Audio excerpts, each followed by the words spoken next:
कृषि एवं जल संसाधन मंत्री रविंद्र चौबे की अध्यक्षता में नवा रायपुर स्थित महानदी मंत्रालय भवन में बैठक आयोजित की गई। बैठक में हुई चर्चा के विषय में मंत्री रविंद्र चौबे ने मीडिया को कुछ इस तरह बताया। दो बड़ी बातें हैं।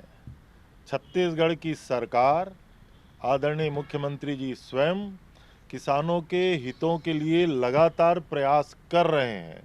अब उनके साथ हिडन एजेंडा में कौन लोग हो सकते हैं और क्या कुछ उसमें बातें हो सकती हैं, पर मुझे नहीं लगता कि हमारे किसान साथी तो बेहद पवित्र मन से बात करेंगे, ऐसा मैं उम्मीद करता हूं। छत्तीसगढ़ में ऐतिहासिक हुआ है। 98 लाख मीट्रिक टन, लगभग 20,000 करोड़ रुपये किसानों के खाते में हम लोग दे चुके हैं।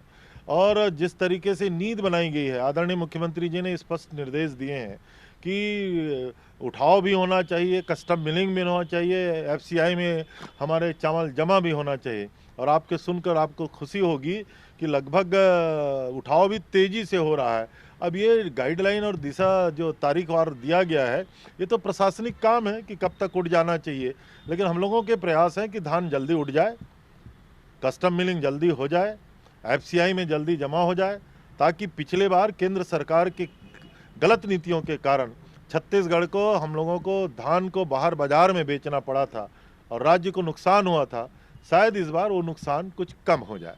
हम लोगों की बैठक में तो आदरणीय मुख्यमंत्री जी ने जो निर्देश दिए हैं, उसके अनुरूप हम लोग सकारात्मक रूप से किस दिशा में जा सकते हैं और किसानों के साथ उनके हितों के लिए, रक्षा के लिए हम कौन कौन से और निर्णय ले सकते हैं, उसमें हम लोगों ने सहमति बनाने का प्रयास किया। आदरणीय मुख्यमंत्री जी ने जो मंत्रिमंडलीय उप समिति का गठन किया है, आदरणीय अकबर भाई और आदरणीय डॉक्टर शिव डहरिया जी और विभागीय अधिकारियों के साथ बैठक किए हैं।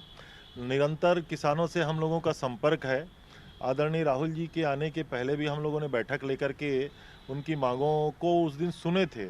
माननीय मुख्यमंत्री जी ने स्वयं हवाई अड्डे में किसान प्रतिनिधियों के बड़ा प्रतिनिधिमंडल था, उस दिन मुख्यमंत्री जी से उन्होंने डिस्कस किया था और आदरणीय मुख्यमंत्री जी ने हम लोगों को निर्देश दिए थे कि जिन बिंदुओं पे सहमति बन सकती है बैठ करके निर्णय लिया जाए।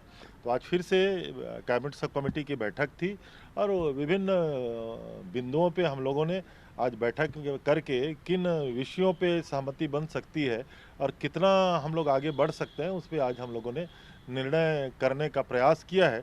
अब फिर से जैसा अवसर मिलेगा माननीय किसान प्रतिनिधियों से चर्चा करेंगे और उनसे आग्रह करेंगे कि सहमति के जो बिंदु हैं उनके साथ बैठ कर के बात करेंगे।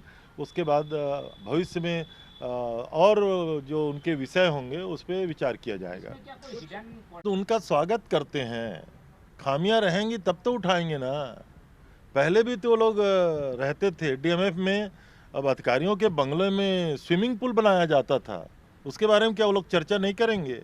और छत्तीसगढ़ की सरकार ने सारी योजनाओं को कितना अच्छे से कार्य रूप दिया हुआ है, उसको भी तो देखेंगे।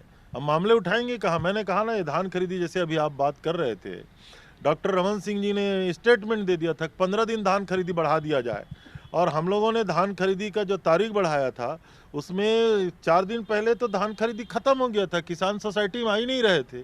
तो इस तरीके से वो लोग बात करेंगे, वो केवल बात रह जाएगी। ये राजेश पुड़त के मामले में लगता है कि ये बातें उन्हीं के ऊपर आएंगी, एक चुने हुए जनप्रतिनिधि को, और लगातार 15 साल जो मंत्री रहा उनके शब्दों को अगर आप ध्यान देंगे, मैं समझता हूं कि राजनीति में और सार्वजनिक जीवन में जीने वाले लोगों को इतना पतन नहीं होना चाहिए जिन शब्दों का वो उपयोग किए हैं।